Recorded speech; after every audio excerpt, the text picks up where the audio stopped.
নমস্কার, জি 24 ঘন্টা আপনাদের স্বাগত। আমি শিলাদিত্য। শুরু করছি জনগণমন। দলনেত্রী মমতা বন্দ্যোপাধ্যায় নির্দেশ, দলের শো কজে জবাব দিলেন মুর্শিদাবাদে ভরতপুরের তৃণমূল বিধায়ক হুমায়ুন কবির।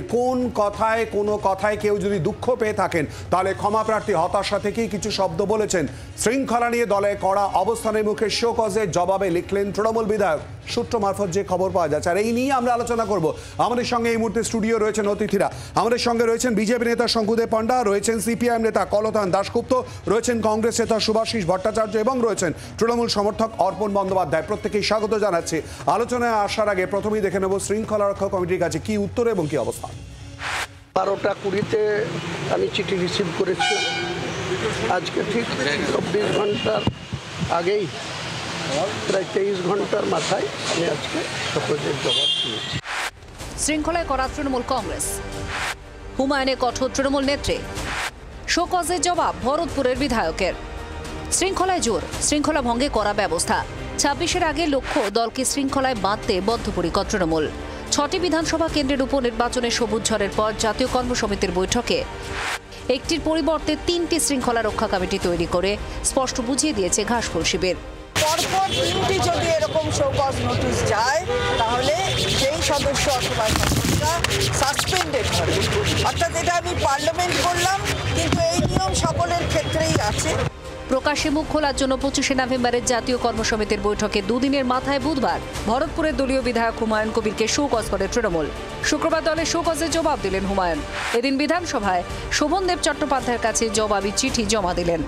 3 দিনের সময় ছিল, তো 28 তারিখে রিসিভ করেছি, তাহলে তো আবার আমার মন্ডেতে আসবো 2 তারিখ, তাহলে তো দেরি হয়ে যাবে। আজ আমি কালকে চিঠি পেয়েছি, কালকেই রেডি করে নিয়েছি। 1 পাতার শোকজ লেটার ছিল, 3 পাতার জবাব দিয়ে দিয়েছি। সূত্রের খবর, জবাবে চিঠিতে তৃণমূল বিধায়ক লিখেছেন, আমার কোনো কথায় কেউ দুঃখ পেয়ে থাকলে আমি ক্ষমা প্রার্থী। বিভিন্ন সময় বিভিন্ন ক্ষেত্রে ব্যবস্থা নিতে বলা সত্ত্বেও দলের তরফে ব্যবস্থা নেওয়া হয়নি। সেই কারণে হতাশা থেকেই ওই শব্দগুলো আমি বলে ফেলেছি। ওই শব্দগুলো বলার পেছনে নির্দিষ্টভাবে কোনো উদ্দেশ্য ছিল না। শোকজের জবাবি চিঠিতে বেশ কয়েকটি ঘটনার কথা উল্লেখ করেছেন হুমায়ুন।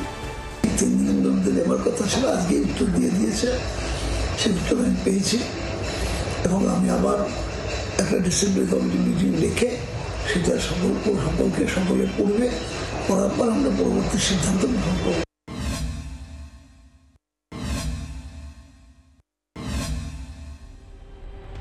সূত্রের খবর, বৃহস্পতিবার বিধানসভায় হুমায়ুন কবিরকে তৃণমূল নেত্রী মমতা বন্দ্যোপাধ্যায় বলেন, আগে শোকজের জবাব দাও। হুমায়ুন কবির শেষ পর্যন্ত কি করেন, আলটিমেটলি কি করেন দেখি, তারপরে উত্তর দেব। It is too early to say anything. গত সোমবার জাতীয় কর্মসমিতির বৈঠকে দলীয় বিধায়কদের উদ্দেশ্যে কড়া বার্তা দেন তৃণমূল নেত্রী। সূত্রের খবর, বৈঠকে তিনি বলেন, দলবিরোধী কাজ কোনো অবস্থায় বরদাস্ত নয়। বিধায়কদের কাজে গাফিলতির রিপোর্ট এসেছে। বিধায়কদের আরও দায়িত্বশীল হওয়ার নির্দেশ দেন মমতা বন্দ্যোপাধ্যায়। জাতীয় কর্মসমিতির বৈঠকে দুদিনের মাথায় ভরতপুরের দলীয় বিধায়ক হুমায়ুন কবিরকে শোকজ করে শৃঙ্খলা রক্ষার পদক্ষেপে ঘাসফুল শিবির কার্যত দৃষ্টান্ত তৈরি করেছে বলে মত রাজনৈতিক মহলের একটা বড় অংশের। ব্যুরো রিপোর্ট, জি 24 ঘন্টা। আসবো আলোচনায়। শঙ্কু, শৃঙ্খলা রক্ষায় কঠোর তৃণমূল কংগ্রেস, তোমার প্রতিক্রিয়া? আমার প্রতিক্রিয়া হচ্ছে, যাকে গ্রেপ্তার করার দরকার ছিল তাকে শোকজ করেছে তৃণমূল কংগ্রেস। আমার প্রশ্ন হচ্ছে যে হুমায়ুন কবির তৃণমূল কংগ্রেস সম্পর্কে কি বললেন না বললেন চুলোচ্ছা, এটাতে আমাদের সাধারণ লোকেদের, অন্য রাজনৈতিক দলের, বাংলার মানুষের কি যায় আসে?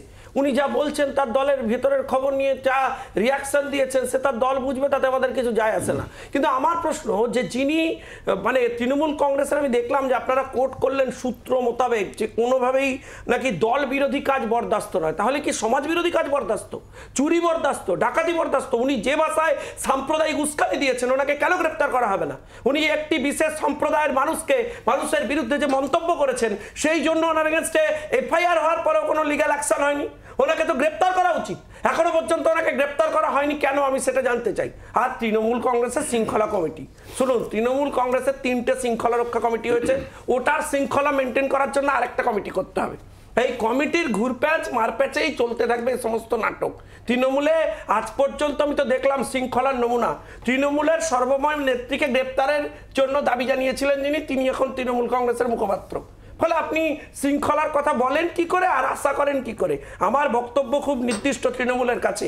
তৃণমূলের ভেতরে আপনি যা করেন, যা ব্যবস্থা নেওয়ার নিন, যা ভালোবাসার বাসুন, যা করার করুন, এসব আপনার অ্যাসেট। আমি আপনার কাছে তৃণমূলের কাছে প্রশ্ন রাখতে চাই যে যার বিরুদ্ধে লিগ্যাল অ্যাকশন নেওয়া উচিত ছিল, কেন তাকে বাইরে ছেড়ে রেখেছেন? কেন হুমায়ুন কবিরকে এখনো পর্যন্ত গ্রেপ্তার করা হয়নি? ইভেন পুলিশ একবার ডেকে জিজ্ঞাসাবাদ পর্যন্ত করেনি। কলতান বলছি যে এই ওদের দলীয় শৃঙ্খলা রক্ষা কমিটির আগের চেয়ারম্যান তো নিজেই জেলে, এখনো জামিন পাননি, পাবেন বলে শোনা যাচ্ছে। ফলে এই শৃঙ্খলা রক্ষাটা কার্যত একটা লোক দেখানো ব্যাপার হয়ে গিয়ে দাঁড়িয়েছে। কারণ এর আগে আরাবুল ইসলাম ছিলেন, তাকে কি 6 বছর না 6 মাস সাসপেন্ড করে আবার 3 দিনের মধ্যে তিনি ব্লকের সভাপতি কি সব হয়ে গেছিলেন। ফলে ওগুলো লোক দেখানো বিষয়। কিন্তু কথাটা হচ্ছে যে কল্যাণবাবু তৃণমূল কোনো এক ছাত্র নেতার নামে কি সব কথা বললেন, সেটা শৃঙ্খলা ভঙ্গের আওতায় পড়লো না। কলকাতার মেয়র পুলিশের ইনঅ্যাকশন নিয়ে যে কথা মিডিয়ার সামনে বললেন, সেটা শৃঙ্খলা ভঙ্গের আওতায় পড়লো না। তাহলে খালি ওনারটাই কেন পড়ে গেল, এটা একটা গুরুত্বপূর্ণ ব্যাপার। কারণ অতীতে ওই যে কি পুলিশের মধ্যে শৃঙ্খলা আনতে হবে, কাজ ভালো করতে হবে বলে শুধু পুলিশের নিচুতলার অফিসারদেরকে ট্রান্সফার ইত্যাদি করে বড় মাথাদের বাঁচানোর যে চেষ্টা তৃণমূল গত কয়েকদিন ধরে করেছে, এক্ষেত্রেও কি শুধুমাত্র ওকে শোকজ ইত্যাদি পাঠিয়ে বড় মাতব্বর যারা আছেন, অনেক বড় দীর্ঘদিনের নেতা যারা আছেন, তাদের কোথাও বাঁচানোর চেষ্টা করা হচ্ছে? আর ওই বাইরন বিশ্বাসের বাড়িতে যাদের সব হাসি মুখের ছবি আছে, তারা প্রত্যেকে মিলে এই বছর লোকসভা নির্বাচনের আগে মানুষকে ভাগের খেলা করতে গিয়ে যে ধরনের উস্কানিমূলক মন্তব্য করেছিলেন, হুমায়ুন কবির একা নন, উনি অর্ধেক, বাকি আরও অর্ধেক আছেন, ওই ছবিটাই আছে, তাদের বিরুদ্ধে পুলিশ কোনো ব্যবস্থা নিল না। পুলিশ ইনঅ্যাকশনের বিরুদ্ধেও কিন্তু এই যারা শৃঙ্খলা রক্ষা কমিটি আছেন, রাজ্য সরকারেরও মাথায় আছেন, তারাও কোনো ব্যবস্থা নিয়ে উঠতে পারেননি। কলতান এবং শঙ্কু মানে দুজনের কাছে একটা বিষয় মানে আলোচনার প্রসঙ্গে পরে অবশ্যই করে জানতে চাইবো বা বোঝার চেষ্টা করব। শাসক দল সেখানে যদি শৃঙ্খলা রক্ষার জন্য নিজের দলের মধ্যে এই গণ্ডি বা এই জায়গাগুলো তৈরি করে, সেটা তো একটা অত্যন্ত গুরুত্বপূর্ণ দৃষ্টান্ত।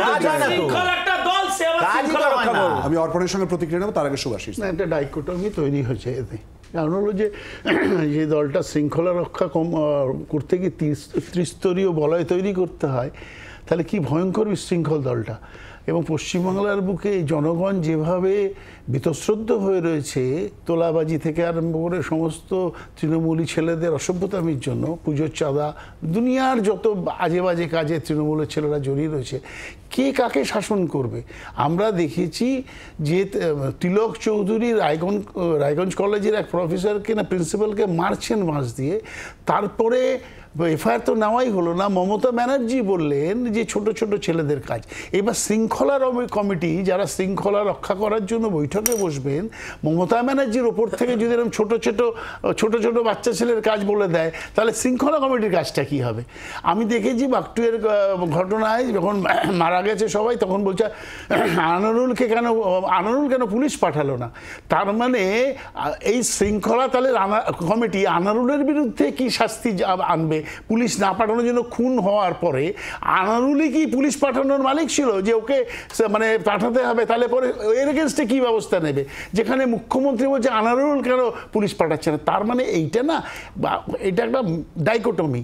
কোনোদিনও আমি মানে আরাবুল জগ ছুঁড়ে মারলো, তারপরে তাকে ইলেকশন লড়ালো, এমএলএ ইলেকশন, পঞ্চায়েতের জেলা পরিষদ লড়ালো। তারপরে আমার কথা হয়েছিল যে এই লোক দেখানো কেন এই নাটকগুলো তৃণমূল কংগ্রেস করে, তা লোক বোঝে যে এতে কাজ হবে না কিছু, এগুলো জাস্ট আই ওয়াশ, লোকের কাছে বোঝানো যে আমরা ভীষণভাবে শৃঙ্খলিত হচ্ছি। একটা দল কতটা মানে ইসে হবে, মানে শৃঙ্খলায় বজায় থাকবে একটা দলের, সেটা দলের ব্যাপার, আমরা বলতে চাই না। কিন্তু সেই দলের বিশৃঙ্খল হয়ে যাওয়ার ফলে যদি সাধারণ মানুষ বিপদগ্রস্ত হয়, সাধারণ মানুষ বীতশ্রদ্ধ হয়, তাহলে সমস্যা। যেটা পশ্চিমবাংলার বুকে সর্বস্তরে এই বিশৃঙ্খল একটা দলের জন্য মানুষ হচ্ছেন। কিন্তু অর্পণের কাছে যাব শঙ্কু, কিন্তু সুভাষিস একটা প্রসঙ্গ কিন্তু অবশ্যই করে থাকবে যে একেবারে বার্তা যাতে নিচু স্তর অব্দি পৌঁছয়, সে কারণেই কি এই পুরো পদ্ধতি নয়? অর্পণ, এটা তো প্রথমবার নয়, হুমায়ুন কবিরকে বিগত দিনেও একবার শোকজ করা হয়েছিল, তিনি তার উত্তর দিয়েছিলেন। এখন দল মনে করেছে যে ত্রিস্তরীয় বলয় তৈরি করা দরকার, লোকসভার একটা আলাদা শৃঙ্খলা রক্ষা কমিটি, বিধানসভার আছে, এবং দলীয় স্তরে বারংবার বিরোধীরা যে প্রশ্নটা তোলে তৃণমূল কংগ্রেস সম্পর্কে, যে তৃণমূল কংগ্রেসের কাছে দল সরকার দুটো সমান, সেইটা আলাদা আলাদা করে দেখানোর জন্যই কিন্তু আলাদা আলাদা 3টে শৃঙ্খলা রক্ষা কমিটিও করা হলো। হুমায়ুন কবির তার বক্তব্যের জবাব দিয়েছেন 24 ঘন্টার মধ্যে মমতা বন্দ্যোপাধ্যায় দলনেত্রী হিসাবে নিজে সম্পূর্ণ বিষয়টাতে ইন্টারভেন করেছেন। ফলে এই বিষয়টা নিয়ে আমাদের নতুন করে কিছু বলার নেই, এটা একান্তই দলীয় এবং দলের অভ্যন্তরীণ বিষয়। কিন্তু আমি দু একটা কথা একদম ছোট করে বলবো, সেটা হচ্ছে শঙ্কুদা বলছিল বিশৃঙ্খল দল, বহুবার বলল, এবং দল কোন দল ইত্যাদি ইত্যাদি শঙ্কুদা বলছিল। আমরা কিন্তু গত 2021 সালের বিধানসভা নির্বাচনের পরবর্তী সময় থেকে দেখছি কিভাবে বিজেপির মধ্যে তথাগত বনাম, দিলীপ বনাম, শুভেন্দু বনাম, সুকান্ত বনাম, লকেট বনাম, অগ্নিমিত্রা বনাম। শঙ্কুদা তোমার সময় আমি বলিনি, তোমার সময় বলি। আজকে লকেট চ্যাটার্জি বলছেন আমাদের একত্রিত হয়ে লড়তে হবে।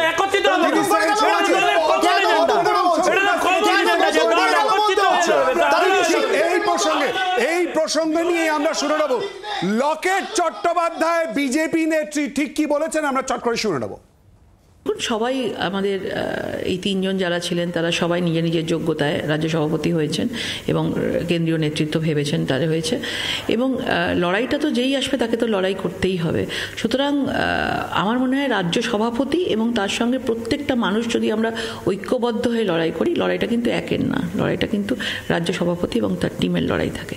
সুতরাং মানে কেন্দ্রীয় নেতৃত্ব নিশ্চয়ই আমাদেরকে একজন ভালো রাজ্য সভাপতি দেবেন আমি আশা করি, কারণ রাজ্য সভাপতি পদটা তো এখন যেটা ছাড়তে হবে।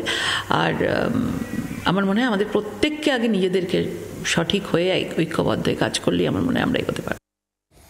আমরা আসবো এই প্রসঙ্গ নিয়ে। শঙ্কু প্লিজ একটু ধৈর্য ধরতে হবে, অর্পণের প্রতিক্রিয়া আগে নিয়ে নেবো। শঙ্কু প্লিজ অর্পণ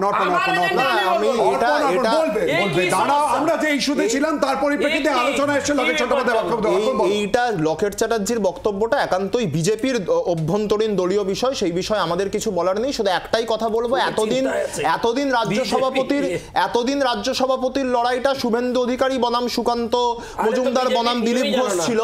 এখন রাজ্য সভাপতির লড়াইটা রাজ্য সভাপতি থেকে রাজ্য সভানেত্রীর লড়াইতে পরিণত হয়েছে লকেট চ্যাটার্জি বনাম অগ্নিমিত্রা পাল। আমার এই বিষয়ে কিছু বলার নেই। কিন্তু সাম্প্রদায়িক উস্কানি নিয়ে শঙ্কুদা বলছিল হুমায়ুন কবির সাম্প্রদায়িক উস্কানি দিয়েছে।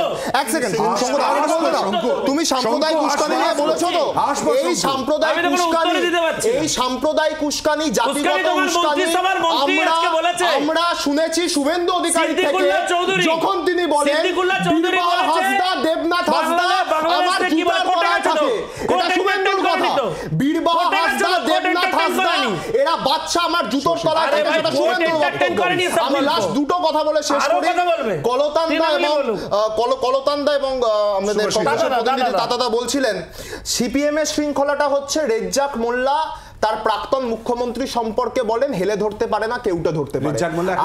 আর কংগ্রেসের এখন তৃণমূল কংগ্রেসে আছেন, যখন তিনি বলেছেন তখন তিনি সিপিআইএম এ ছিলেন, তখন তিনি সিপিআইএম এ ছিলেন, যখন তিনি বলেছেন তিনি ছিলেন, যখন তিনি ছিলেন তখন তিনি ছিলেন। তৃণমূলেরও কিছু আছে। আর কংগ্রেসের শৃঙ্খলাটা এইরকম যে অধীর চৌধুরী লোকসভা নির্বাচনের আগে তৃণমূলকে অচ্ছুত বলেন, আর কেসি বেণুগোপাল ওনাদের দলের সর্বভারতীয় সাধারণ সম্পাদক, তিনি অভিষেক বন্দ্যোপাধ্যায় ডাকলে ইন্ডিয়া জোটের ক্ষেত্রে তৃণমূল কংগ্রেসকে।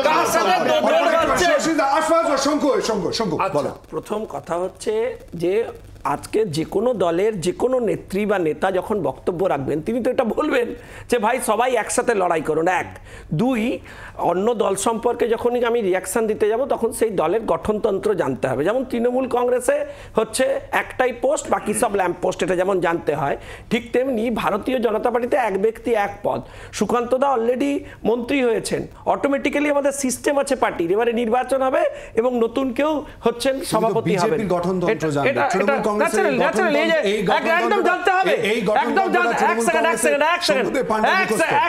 আমি আপনাকে একটা কথা বলছি, এটা শুনে নিন, এটা আমার অভিজ্ঞতা, আপনি আমার সাথে একমত নাও হতে পারেন। আমি যখন আমার শত্রুর সমালোচনা করব তখন তার বিষয় সম্পর্কে অন্তত জানবার চেষ্টা করব। আমি সিপিএম সম্পর্কে, তার সংগঠন সম্পর্কে জানলাম না, একটা এমন কমিউনিকেশন দিলাম যে আমি হাস্যস্কর পাত্র হয়ে গেলাম, এটা হওয়া উচিত না। আমি কংগ্রেসকে যখন অ্যাটাক করতে যাব বা কংগ্রেস নিয়ে বলতে যাব, কংগ্রেসের ইতিহাস জানবো না? কংগ্রেস ধর্মের ভিত্তিতে দেশভাগ করেছে, অযোধ্যাকে সরিয়ে দিল তৃণমূলের সাথে সেট করার জন্য।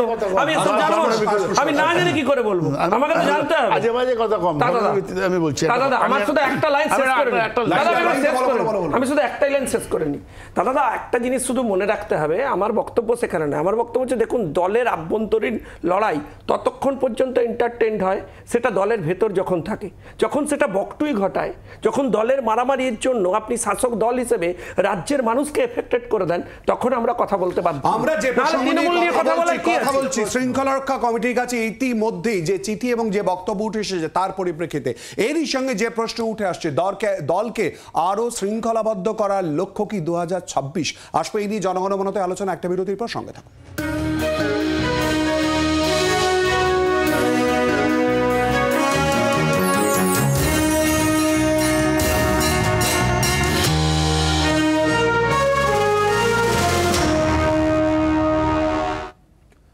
শৃঙ্খলা রক্ষায় জোট তৃণমূল কংগ্রেসে, জানি আমরা জনগণমনে আলোচনা করছি। অর্পণ, তিনটি শৃঙ্খলা রক্ষা কমিটি। হ্যাঁ, দল এবং সরকার আলাদা।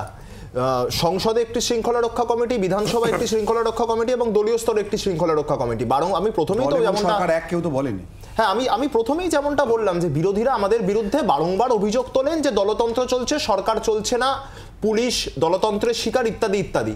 তো এই শৃঙ্খলা রক্ষা কমিটি, মমতা বন্দ্যোপাধ্যায় আমাদের দলের সর্বোচ্চ নেত্রী এবং একই সাথে রাজ্য সরকারের সুপ্রিমো, ফলে তিনি তিনটি শৃঙ্খলা রক্ষা কমিটি তৈরি করে দিয়েছেন। সংসদে একটি, বিধানসভায় একটি, দলীয় স্তরে একটি। এটা প্রমাণ করছে যে দলীয় শৃঙ্খলা রক্ষা কমিটি বিধানসভায় নাক গলাবে না, সংসদের শৃঙ্খলা রক্ষা কমিটি বিধানসভা এবং দলীয় স্তরে নাক গলাবে না। ফলে তিনটে ইন্ডিপেন্ডেন্ট জায়গাতে আছে। আমি কিছুক্ষণ আগে তুমি বলছিলে দল এবং সরকার কি আলাদা?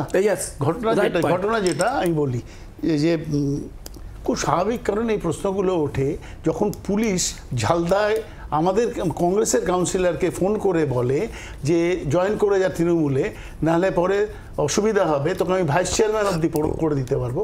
তখন দল এবং এগুলো তো প্রমাণ সাপেক্ষ, এগুলো তো আদালতে প্রমাণ সাপেক্ষ। দল প্রমাণ সাপেক্ষ মানে অডিও চলছে, অডিও চালিয়েছে বাড়ির লোক, সারা পশ্চিমবাংলার মানুষ দেখেছে, সারা ভারতবর্ষের মানুষ দেখেছে। তা পুলিশ বলছে, পুলিশ যখন দলের দায়িত্ব নেয় তখন দল আর সরকার একই হয়। আমি অর্পণের কাছে একটা প্রশ্ন করবো, আচ্ছা আনারুল পুলিশ না পাঠানোর জন্য 10 জন মানুষ, কিন্তু সুভাষিস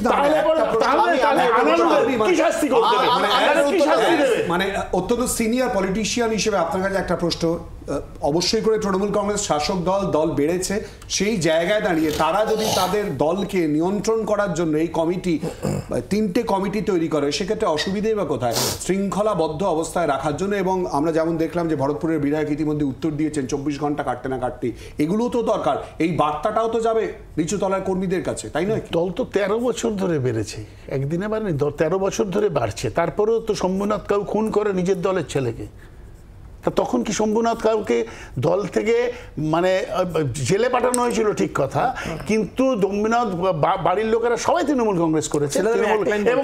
এবং আমাদের এই যে ছেলেটি যেটা অর্জুন সিংকে ওই রকম অসভ্যতা করেছে, মমতা বন্দ্যোপাধ্যায় বলেছেন যে বিকাশ বোসের মার্ডার কেসের আসামি, তারপরে তাকে দলে নেওয়া হয়েছে। সেই ভদ্রমহিলার দলে যদি ত্রিস্তরীয় বন্দোবস্ত থাকে শৃঙ্খলা রক্ষার, তাহলে অর্জুন সিংকে কি করলো?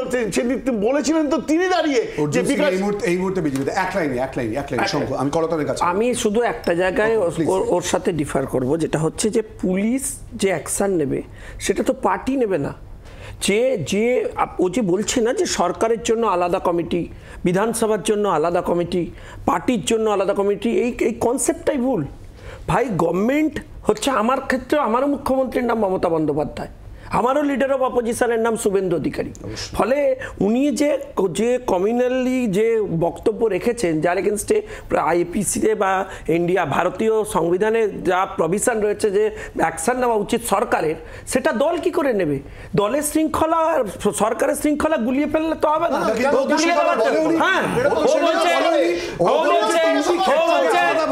দলীয় শৃঙ্খলাতে কার কি যায় আছে দাদা?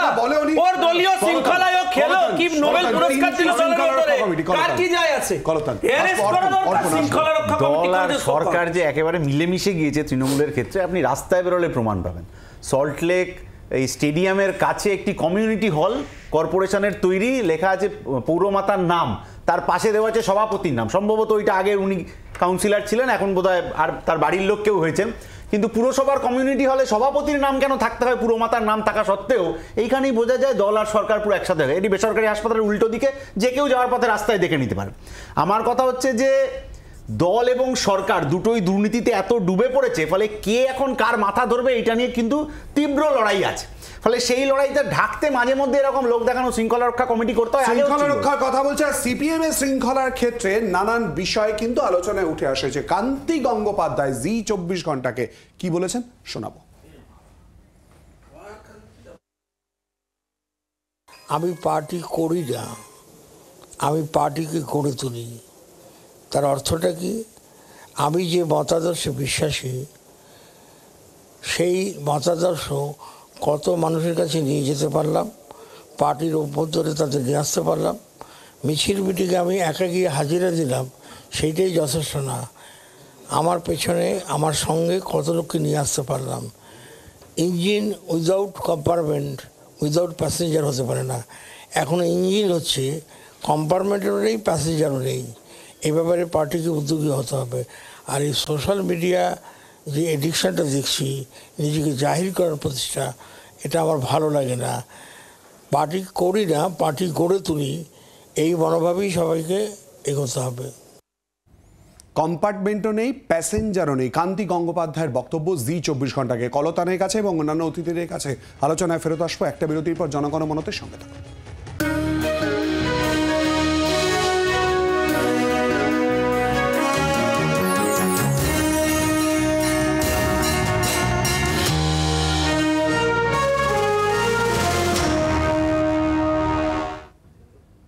দলীয় শৃঙ্খলা রক্ষার প্রশ্ন, আর এই নিয়ে আমরা আলোচনা করছি। কলতানের কাছে আসবো। কলতান, কান্তি গঙ্গোপাধ্যায়ের বক্তব্য। কান্তি গঙ্গোপাধ্যায়ের যা বক্তব্য, এগুলোই আমরা ছোটবেলা থেকে রাজনীতি শেখার সময় শিখে আসি, এবং উনি যা বলেছেন আমাদের গত পার্টি সম্মেলনের রিপোর্টেও কার্যত তারই প্রতিফলন রয়েছে। কি কোথায় কোথায় আমাদের ঘাটতি, কোথায় কোথায় আমাদের ত্রুটি, সেই কথাগুলোই উনি বলার চেষ্টা করেছেন। আসলে এইগুলো মতবিরোধের কিছু নেই। এটা তো প্রশ্ন ছাড়া উত্তরটা শুনলাম। যদি প্রশ্ন তার আগু পিছুটা গোটাটা শুনতাম, তাহলে গোটাটা প্রেক্ষিতটা গোটাটা হতো, মানে বুঝতে সুবিধা হতো। আসলে অন্য দলগুলোর শৃঙ্খলাহীনতার পাশে সিপিআইএম যে পার্টি উইথ আ ডিফারেন্স, এটা বারবার প্রমাণ হয়ে যায়। ফলে এমন কিছু কিছু শুধু উত্তর, শুধু প্রশ্ন এখান থেকে ওখান থেকে কেটে কিছু কিছু মাঝে মধ্যে সোশ্যাল মিডিয়া ইত্যাদিতে হাজির করানোর চেষ্টা করা হয়, যাতে মনে করা হয় যে হয়তো ওরাও যেরকম কোনো কেটের বিষয় ছিল না। আমি স্পষ্ট সোশ্যাল মিডিয়া বলেছি। তুমি যেটা শুনতে চাইছো হয়তো বৃহত্তর পুরো অ্যাসপেক্ট, আমি বলছি যে সোশ্যাল মিডিয়াতে তাই হয়। উত্তরটা কিন্তু শুনি এরকম নয় যে অপব্যাখ্যা বা না অপব্যাখ্যা এরকম কিন্তু কোথাও কোনো জায়গা নেই। আমি বলছি সোশ্যাল মিডিয়া এটা মাঝে মধ্যে প্রমাণ করানোর চেষ্টা করা হয় যে বাকি দলগুলো ওখানে তো শৃঙ্খলার কিচ্ছু নেই, ফলে সিপিআইএমকেও কার্যত তার মতো করে তৈরি করে দিতে হবে। কারণ পশ্চিমবাংলায় যেটা শাসক করেছে সেটা হচ্ছে সংস্কৃতির অবমূল্যায়ন, রাজনীতির অবমূল্যায়ন, যেটা অতীতে ছিল না। যে মিনিমাম বেসিক জায়গাটা ছিল সেইটা গত 13 বছরে নামিয়ে দেওয়ার চেষ্টা করা হয়েছে। সিপিআইএম পার্টি উইথ ডিফারেন্স এইখানেই, যে এই ধরনের শিক্ষা, এই ধরনের শৃঙ্খলা, এগুলো আমাদের ছোটবেলায় পার্টি ক্লাস থেকে হয়ে আসে। একেবারে সার্বিকভাবে শৃঙ্খলাবদ্ধ এবং পুরোপুরিভাবে সামলেছে 34 বছর এবং তার আগে এবং জিরো টলারেন্স এই রকম যে সিটিং এমপি কে তার বিরুদ্ধে ওঠা অভিযোগে দল থেকে বহিষ্কার করা হয়, যাকে অন্য দল গিয়ে মাথায় করে রাখে। এইরকম জিরো টলারেন্স। অর্পণ, জিরো টলারেন্স না, বিষয়টা হচ্ছে এত পার্টি উইথ দ্য ডিফারেন্স যে 2019 সাল থেকে কার্যত সিপিআইএম বাংলা থেকে লোকসভা এবং বিধানসভায় শূন্য। চড়ে দেন করি না তো, কাকে চোর বলছো? দুর্নীতিগ্রস্ত যারা জেলে রয়েছে চোর বলছো, তাদের মধ্যে অনেকে জামিনে মুক্ত, যেমন তুমিও মমতা ব্যানার্জি বলেছে যে তারা জামিনে মুক্ত, তুমিও জামিনে মুক্ত। মুখ্যমন্ত্রী যে বলেছেন এরা দুর্নীতিগ্রস্ত সেটা ভুল। এর মধ্যে কোনো পার্থক্য নেই। মুখ্যমন্ত্রী যে বলেছেন দুর্নীতিগ্রস্ত সেটা ভুল। অনেকেই জামিনে মুক্ত, মুখ্যমন্ত্রী যারা তুমিও জামিনে মুক্ত, তারাও জামিনে মুক্ত, অনুব্রত মণ্ডল জামিনে মুক্ত, তুমি নিজেও জামিনে মুক্ত। আরে মুখ্যমন্ত্রী এখানে কোনো বিষয় নেই। বলেছেন দুর্নীতিগ্রস্ত, মুখ্যমন্ত্রী বলেছেন সবাইকে দিয়ে খাও। অর্পণ, এটা আমি বলছি না, সবাইকে দিয়ে খাও কোন প্রেক্ষিতে বলা, দুর্নীতি বলেছে কাকে বলা, এগুলোর মধ্যে পার্থক্য রয়েছে। সবাইকে দিয়ে খাও আমি পার্টি উইথ দ্য ডিফারেন্স হতে গিয়ে খাও মানে কি? আমি পার্টি উইথ দ্য ডিফারেন্স হতে গিয়ে সংসদীয় গণতন্ত্রে হ্যাঁ সবাইকে দিয়ে খাওয়া যাবে, এটা কি বুঝি? এটা কোনো পৌরুষের কথা না। কিভাবে? শঙ্কু, থ্যাংক ইউ। আমার বক্তব্য হচ্ছে যে দেখুন, কান্তিদা বহুদিন ধরে রাজনীতি করছে, করছেন। আমার সাথে হয়তো তার রাজনৈতিক মতের বিরোধ থাকতে পারে, কিন্তু তিনি যে সুন্দরবন প্রত্যন্ত অঞ্চলে নিজে নেমে পায়ে হেঁটে কঠিন সময় রাজনীতি করেন বা লোক বিপদে পড়লে পাশে থাকেন 109 নম্বর ওয়ার্ড থেকে সুন্দরবন পর্যন্ত, আমার ছোট অভিজ্ঞতা রাজনৈতিক জীবনে আমি দেখেছি।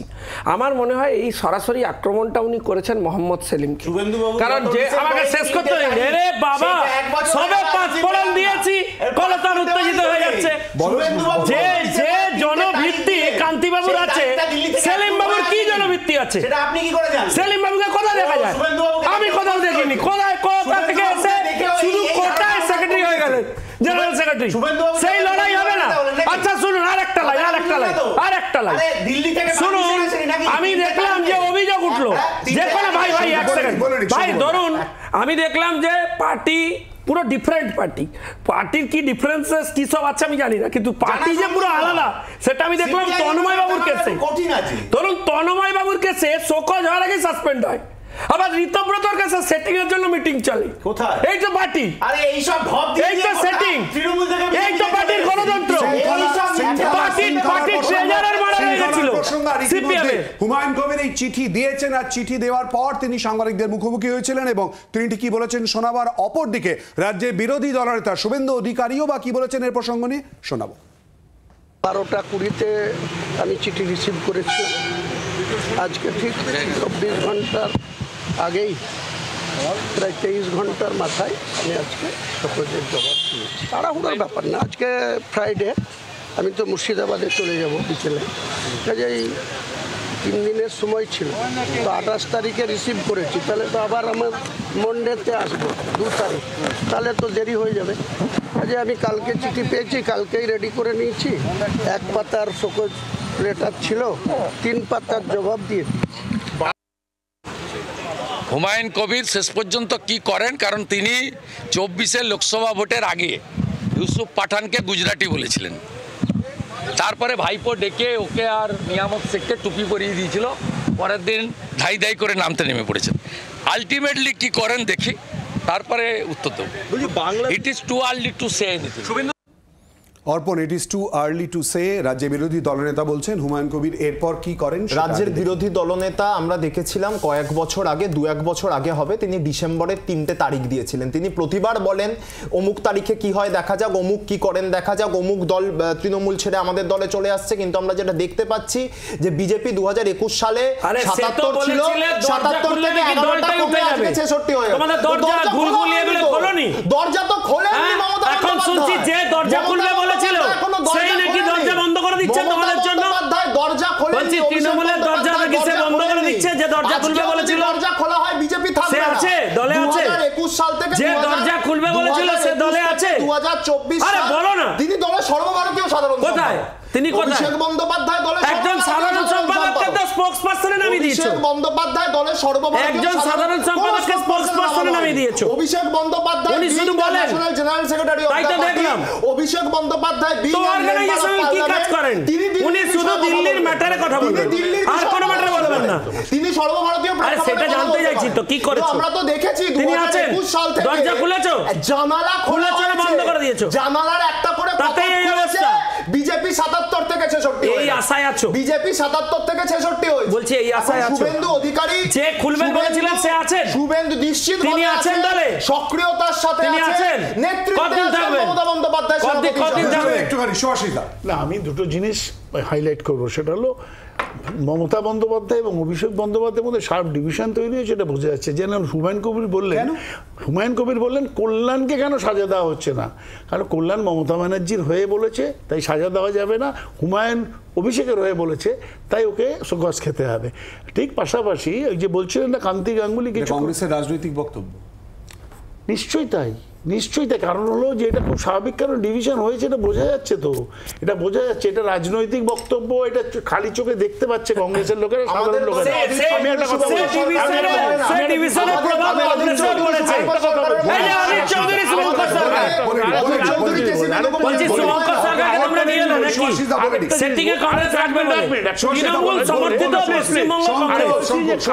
বিশ্বাস যে কথাটা বলেছে ঠিক কথা, এটা সব দলেরই করা উচিত। সেটা হলো যে পার্টি শক্তিশালী করার জন্য মাঠে নামা উচিত, ঠিক কথা।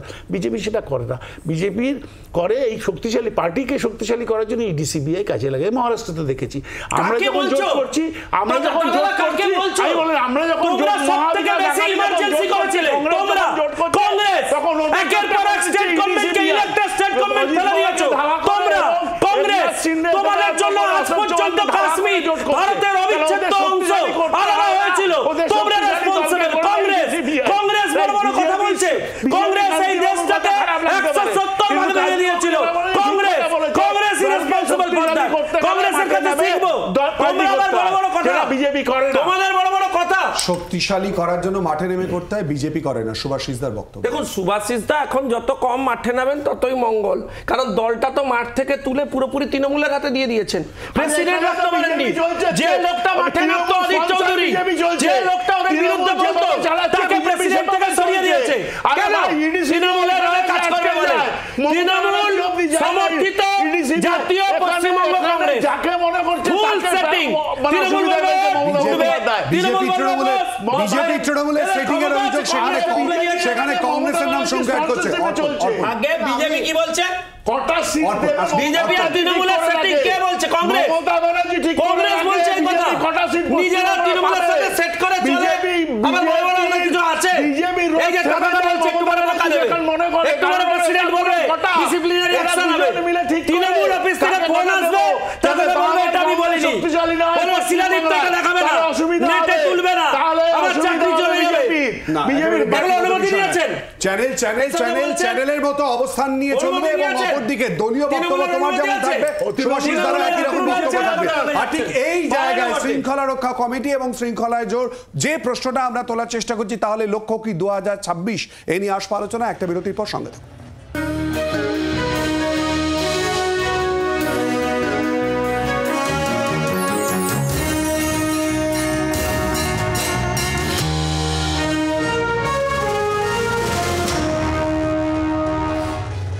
শৃঙ্খলা ভঙ্গের রেয়াত নয়, লক্ষ্য কি 2026? সুভাষিসদা, শৃঙ্খলা ভঙ্গের রেয়াত নয়, লক্ষ্য কি আসলে 2026? তাই কি এই বার্তা? তাই কি একদম প্রথমে শুরুতেই বললাম এগুলো আই ওয়াশ। মানুষ যেভাবে খেপে রয়েছে না, মানুষ বড় দল, শাসক দল, তারা তো ব্যবস্থা নিচ্ছে, এটা তো গুরুত্বপূর্ণ। নিচু দলের বার্তা যাওয়ার বিষয়। দল বড় হলে দায়িত্ব প্রথম থেকেই নিতে হয়।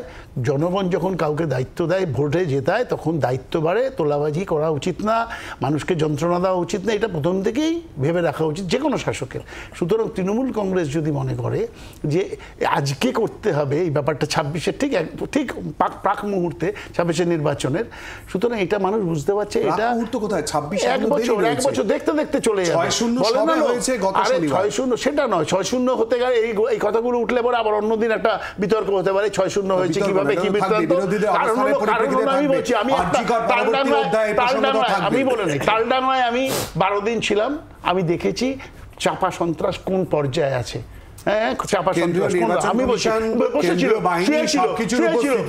শঙ্কুদের বাহিনী, মমতা ব্যানার্জি যেরকম বলবে সেভাবে চলবে, কিছু করেছে না।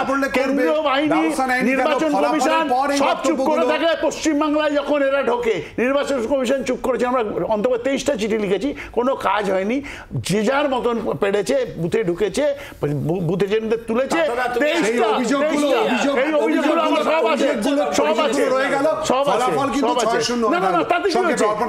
ফলাফল দিয়ে বড় ব্যাপার না,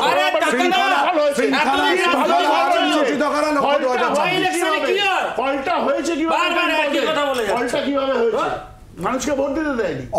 অর্পণ 2026 লক্ষ্য এবং সে কারণে আরো শৃঙ্খলার দিকে নজর। যদিও সুভাষিসদার বক্তব্য 6-0 কিভাবে হয়েছে সবাই জানে। 6-0 কিভাবে হচ্ছে এক্স্যাক্টলি সবাই জানে, গোটা বাংলার মানুষ জানে। কেন্দ্রীয় নির্বাচন কমিশন দিয়ে কেন্দ্রীয় দাদা আপনার বলার সময় আমি একটা বর্ণ বলিনি। আপনি বয়সে অনেক বড়, আমার পিতৃতুল্য। আপনার বলার সময় আমি একটা বর্ণ বলিনি। আপনি তালডাংরায় তৃণমূলের সন্ত্রাস দেখেছেন,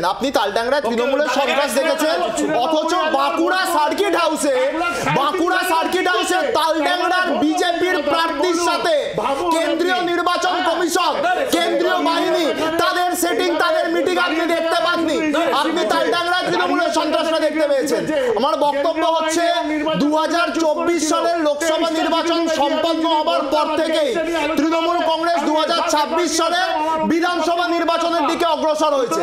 যা যা পরিকাঠামো বদলানো থেকে শুরু করে যা যা সাংগঠনিক খোলনলচে বদলাক, রদবদল হোক, বৈঠক হোক, জাতীয় কর্মসমিতি, সবটাই 2026-এর বিধানসভা নির্বাচনকে সামনে রেখে। আমার খারাপ লাগছে এখানে দাদা সারাক্ষণ আমি যখন বলে গেলেন উনি বলার সময় আমি একটা শব্দ বলিনি, উনি বলার সময় আমি একটা বর্ণ বলিনি, সবাই দেখলো উনি বলে গেলেন। কলতান একেবারে শৃঙ্খলার দিকে বারবার করে নজর, লক্ষ্য কি 2026? দলীয় আভ্যন্তরীণ শৃঙ্খলা সেটা 26 বা 24-এর নির্বাচনের দিকে তাকিয়ে কেন হবে আমি বুঝতে পারি না। এটা আমাদের প্রশ্ন। 26-এর দিকে তাকিয়ে করতে হয় তাহলে মুখ্যমন্ত্রী যাদেরকে বলেছিলেন সবাইকে দিয়ে খাও তাদের বিরুদ্ধে কি কোনো ব্যবস্থা নেওয়া হলো? তাহলে মানুষ দেখবে যে দুর্নীতিগ্রস্তদের বিরুদ্ধে ব্যবস্থা নেওয়া হচ্ছে। যদি দোলা সেন যাদেরকে বলেছিলেন 75-25-এর ওইসব ভাগাভাগি হবে তাহলে বলা যাবে যে হ্যাঁ তাহলে 26 তারিখে বলা হবে। যদি দুর্নীতিগ্রস্ত যারা ওদের দলে আছে, মমতা ব্যানার্জি বলেছিলেন ওর ছবি দিয়ে সব দুর্নীতিগ্রস্তরা মিটিং করছে, যে পুলিশের অফিসাররা তৃণমূলের ডাক্তারকে ফিঙ্গারপ্রিন্ট এক্সপার্ট বলে দেখিয়েছিল তাদের বিরুদ্ধে যদি ব্যবস্থা নেওয়া হয় তাহলে সাধারণ মানুষ বুঝবে। আরে ইন্ডিয়ান মেডিকেল অ্যাসোসিয়েশন চিঠি পাঠিয়েছে ভাই, ভালো করে দেখোনি? পুলিশ অফিসার মিথ্যে কথা বলেছিলেন, বিভ্রান্ত করেছিলেন মানুষকে। সেই পুলিশ অফিসারদের বিরুদ্ধে যদি ব্যবস্থা নেওয়া হয় তাহলে 26-এর আগে আপনি যে বলছেন 26-এর নির্বাচনের প্রস্তুতি সেগুলো মানুষের কাজে লাগবে। আর তৃণমূলের মধ্যে কে কার পক্ষে কে কার বিপক্ষে কে কাকে লোক দেখাতে সাসপেন্ড করলো, শৃঙ্খলা রক্ষা কমিটি কি ভারের হ্যান্ডেল, ওইগুলো নিয়ে সাধারণ মানুষের কি যায় আসে? ও তো ওদের নিজেদের মধ্যে মারামারি কাটাকাটির ব্যাপার। শঙ্কু কি শৃঙ্খলা রক্ষার দিকে নজর, লক্ষ্য কি 2026? আমায় মার্জনা করবেন, আপনার শো আমি যথেষ্ট ভালোভাবে দেখি, দয়া করে অনুরোধ করব তৃণমূলের শৃঙ্খলা নিয়ে আলোচনা করতে আমাদের ডাকবেন না। ওটা পুরো বেকার কেস, ওতে পশ্চিমবাংলার মানুষের কিছু যায় আসে না।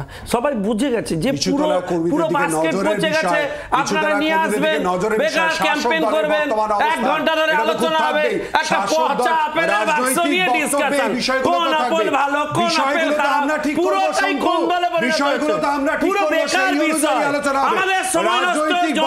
রাজনৈতিক বক্তব্য তোমার যেমন থাকবে, রাজনৈতিক বক্তব্য তোমার যেমন থাকবে, শৃঙ্খলার কথা সংসদের পান্ডার মুখে উঠে আসছে। আর বিজেপির সভাপতি প্রসঙ্গ নিয়ে, বিজেপির সভাপতি কে হবেন, রাজ্য বিজেপির সভাপতি কে হবেন, এই প্রসঙ্গ নিয়ে লকেট চট্টোপাধ্যায় একটু আগে বক্তব্য শোনালাম, তার পাল্টা সমীর ভট্টাচার্য কি বলেছেন শোনাবো। কি মুখ খুলেছে আমি শুনিনি।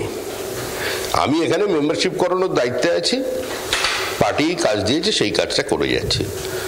প্রতিদিন কত মেম্বার বাড়ছে, কোথায় একটু কম হচ্ছে সেটাকে মনিটর করা আমার দায়িত্ব।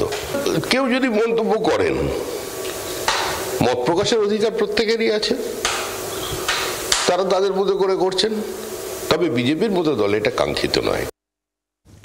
শঙ্কু, বিজেপির মতো দলে এই বক্তব্য কাঙ্ক্ষিত নয়, এইমাত্র শুনলে শ্রমিকদার বক্তব্য কার পরিপ্রেক্ষিতে, লকেট চট্টোপাধ্যায় বক্তব্য। আরে ভাই, একটা জিনিস আপনাকে স্পষ্টভাবে বলি, একাধিক রাজনৈতিক তাত্ত্বিক আলোচনা হতে পারে, সেই তাত্ত্বিক আলোচনা হচ্ছে, সেই তাত্ত্বিক আলোচনা নিয়ে আমি তৃণমূল কংগ্রেসের তাত্ত্বিক আলোচনা কমিটি এবং তার প্রসঙ্গ নিয়ে কথা বললে অসুবিধে।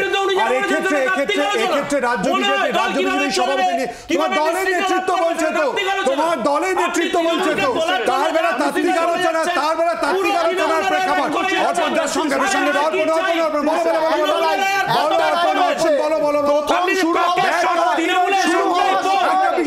আলোচনা, রাজনৈতিক বক্তব্য, তুমি রাজনৈতিক কর্মী হিসেবে বক্তব্য রাখবে, ব্যাট করার কি প্রশ্ন তোমার একটা শঙ্কুদেব পণ্ডা শুরুর সময় বিজেপির মুখপাত্র শঙ্কুদেব পণ্ডা এই লকেট চট্টোপাধ্যায় এই বক্তব্যকে সমর্থন করেছিলেন আপনার স্টুডিওতে।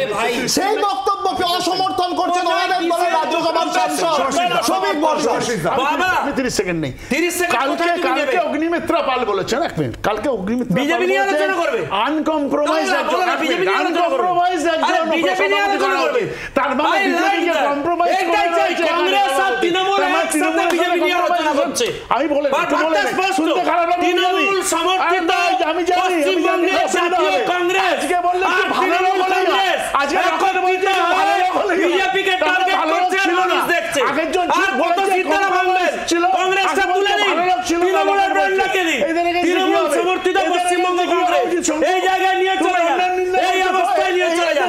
দল নেমেছে বলছেন যে এবার কি হবে? অন্যের নিন্দা করছো, এই যে বক্তব্য পাল্টা বক্তব্য উঠে আসছে, কি হবে? আমি একটা লাইনেই বলেছি যে বক্তব্য হচ্ছে তাত্ত্বিক। এক সেকেন্ড,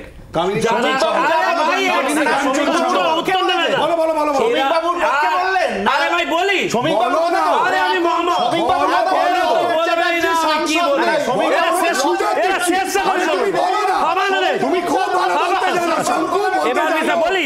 এবার বিষয় বলি, সুযোগ পাচ্ছ তো। আমার বক্তব্য হচ্ছে যে যে ভারতীয় জনতা পার্টির বক্তারা বক্তব্য রাখছেন সেই পুরো বিষয়টা তাত্ত্বিক নাকি ব্যক্তিগত আক্রমণ তৃণমূলের মতো? আপনি লক্ষ্য করে দেখুন যাচ্ছে ভাই, দল কিভাবে হবে, দলের কি কমিটি করেছে,